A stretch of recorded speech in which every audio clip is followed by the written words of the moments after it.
So welcome to the Art of Hobbiness. I'm Erin, and I'm here with my co-host Tam. We are so excited to be here again.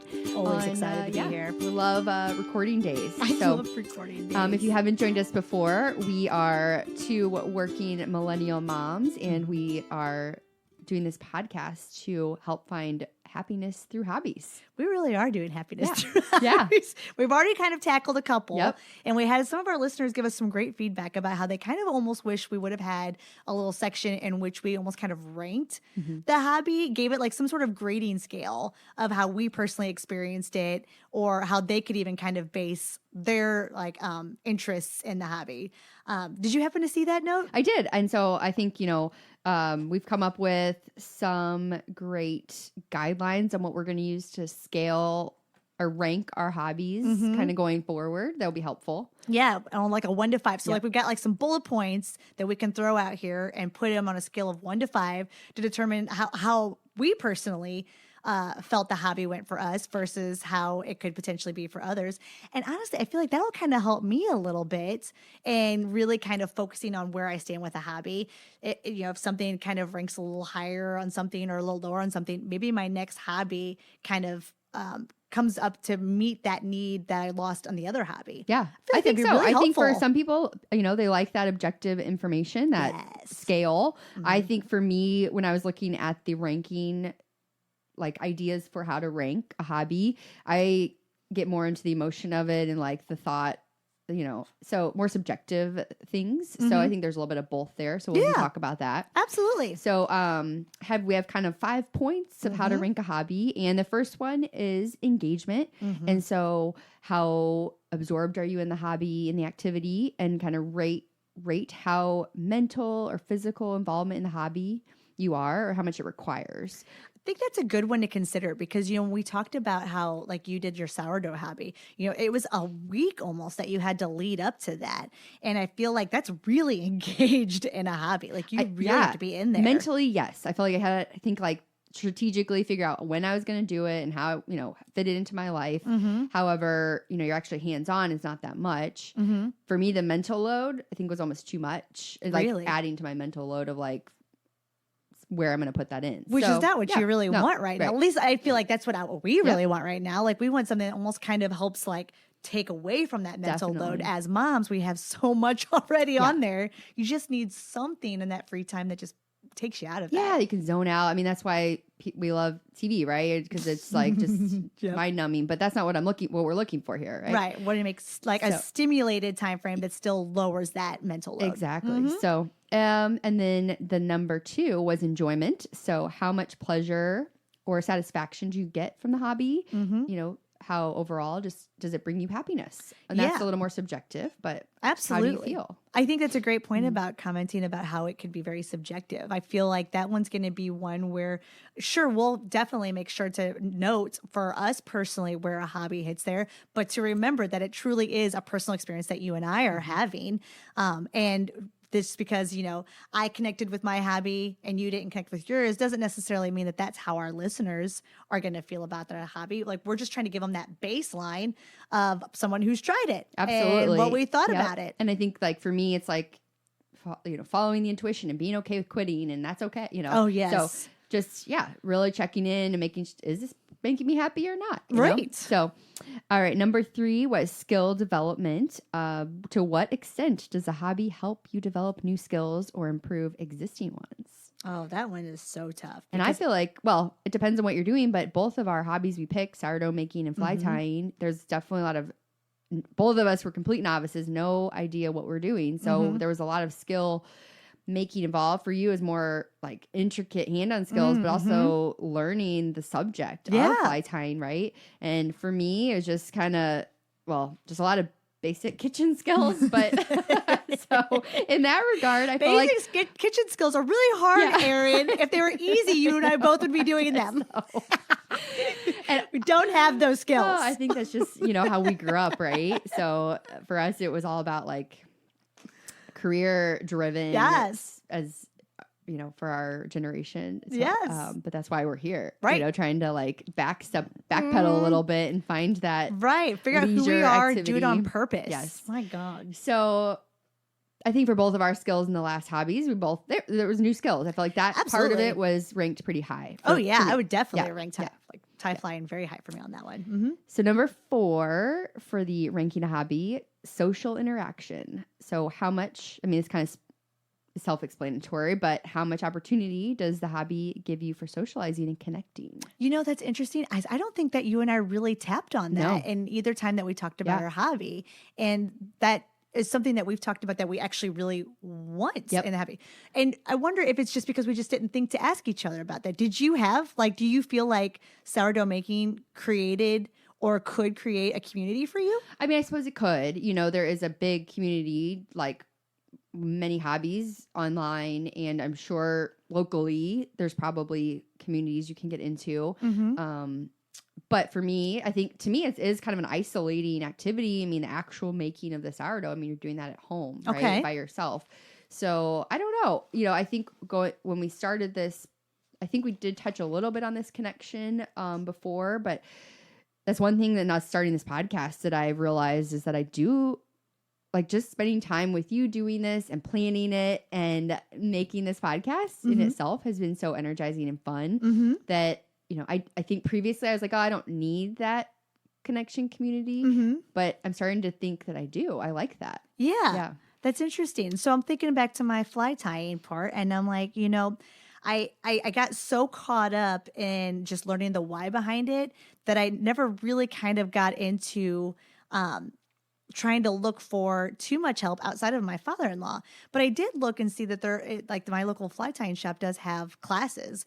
And I've considered taking one, and I feel like that could potentially open up like a window of opportunity for me to have some and you sort could of dive network. into the whole world of that and fly fishing if you wanted to. I mean, that definitely could create a community, I would imagine. Yeah, and I feel like I would almost kind of enjoy it because I will say there was a bit of geeking out that I had whenever like I finally finished this first fly, and I was like, look at this Frankenstein. Yeah, that's so satisfying. It was really satisfying, and I just wanted to go and like talk to somebody about it. Yeah, share it with somebody. And it was like a sense of pride that I don't think I really often feel. And so I was fortunate that, you know, my father-in-law is, you know, he's been fly fishing for his whole life, really, and he's just so experienced, even enough to give me some pointers on a different fly that I was trying. And when I got to talk to him about it, it was really fun because I got to flex a little bit on some of the terminology that I learned, which felt cool and made me feel cool anyway. And then I feel like having, because even my husband was sitting there. He's a fly tyer, but like, or not fly tyer, fly fisher, but he doesn't know how to tie flies. So he was like, it's so weird how like I'm the fly fisherman and I really don't know what you guys are talking about. And that made me feel cool. It made me feel like I was bringing something to the table that was interesting. I mean, it is really fun when you connect with somebody on a shared interest. Right? That is why, I guess, I mean, that is partly why social media is so powerful. Is because you are sharing stuff with lots of people that are interested in as well. You know, I think for us, we're looking to do that on a more personal, local basis, right? But, absolutely. I feel like it was. I think we all crave that. You know, I think most people. It was very fulfilling. I felt like I could see how it could be. You know, we talk about how like we really don't know how to make friends as adults. I could see how like if I was talking to a stranger on the playground, because that's where I'm assuming I'm meeting other strange parents is on the playground now, right? I could see how like if it just so happened to stumble upon the fact that we both tie fly, how I could nerd out with somebody about it, geek out with and then them. be like, send me pictures of your flies. No, send me pictures of your. I could see myself just like finding enjoyment out of talking to somebody specifically about that and using that terminology. So I honestly, I could see social interaction being a really heavy hitter for me. It's like something that I would want going forward, which maybe I talked about my next one being calligraphy. I don't know. Yeah. Maybe my daughters kind of be that, you know, we talked about pulling them in. Maybe you can do it with your kids. Yeah. Maybe that'll be that social interaction I think there is, piece. I mean, there probably is a community for that. You know, I know people do it to make invitations for events for people and you can make a business doing that, or I don't know if there's a ranking on calligraphy, like who does it better, but you know, gonna find somebody that does it. Nostradamus. So anyways, so I guess yes, so that's number 4, and then on to the 5th one of how to rank a hobby is stress relief. So how does the hobby help you relax and unwind, or does it not? So for me personally, the sourdough making didn't reduce my stress. It increased my stress because, and partly that's my own personal work that I need to do, and like being too hard on myself and being too much of a perfectionist.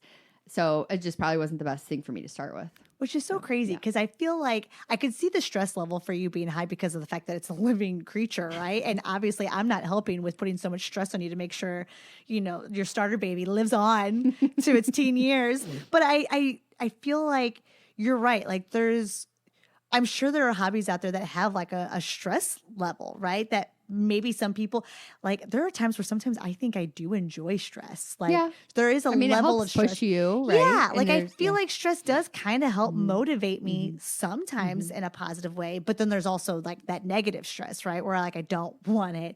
And so you're right, like finding a hobby that hits that stress level just right. Like there wasn't a lot of stress in tying the flies that I was tying, but there was a lot of stress in me whenever I was trying to figure, the whip finish that I will just literally talk through my teeth about. The final boss, I do not know how to do the whip finish. I cannot figure it out. I've watched tutorial after tutorial. I'm convinced it's because I don't know how to hold the whip finisher. And by the time we talk next time, I will be. You're going to have it. You're going to be a master fly tire. The whole like leading everything up to the fly, to getting the whip finisher, I'm like, this is amazing. This is fun. Like brains off.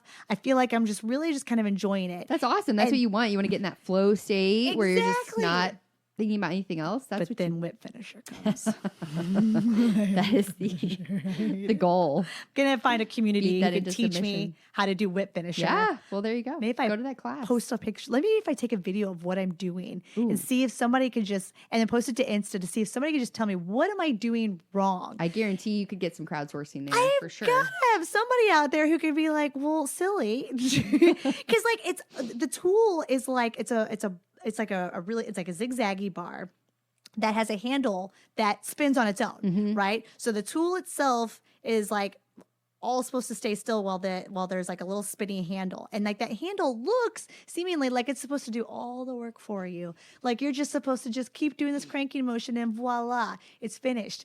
That's not what happens, Erin. I don't know. It turns into like a ratted mess. It does. Yeah. My beautiful fly will look so great. And then all of a sudden I'm like stuck in it. And I even almost got my finger tied into it one time. And I was like, how did my finger get in there? I don't understand. Well, you are definitely developing some new skills, Tam. So some I would rank that one pretty high. Some non-stressful ones. Right. I just see what you're saying about balancing out the stress for sure. So that makes sense. You know? Yeah. So yeah, for sure. So I think if based on those 5 rankings, how would you go back and rank fly tying overall? Oh, that's a good question. Okay. So engagement, how absorbed are you like in the activity? I would say I was pretty high on that personally. Like I was a 5. Like I said, even just sitting down, I couldn't really begin until I went back to understand the why. So that was incredibly engaged.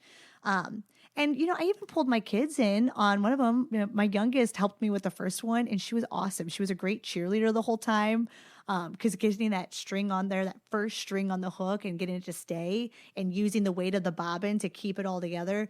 I feel like, that's fun. For me, it was highly engaged. How about you with sourdough? I think, more mental load than I would have liked.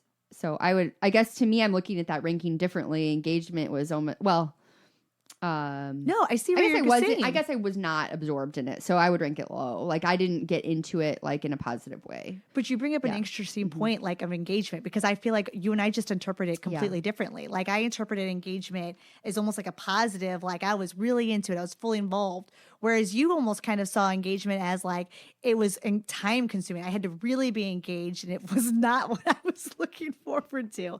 So that's actually an interesting point whenever you even just look at the engagement bullet and point. Maybe that's just the difference of whether it's making you happy or not. Yeah. You know, like if it's making you happy, you're not going to care how much time you're spending doing it. Like this, right? Like us doing this podcast. I know we keep coming back to that, but like we've both spent tons of time like planning it, researching it, making to prepare for this and just getting really into it. And like, I don't mind. I'm almost finding myself like, I don't want to work today. I want to work on my podcast. You know? Why are we not doing podcasting full time yet?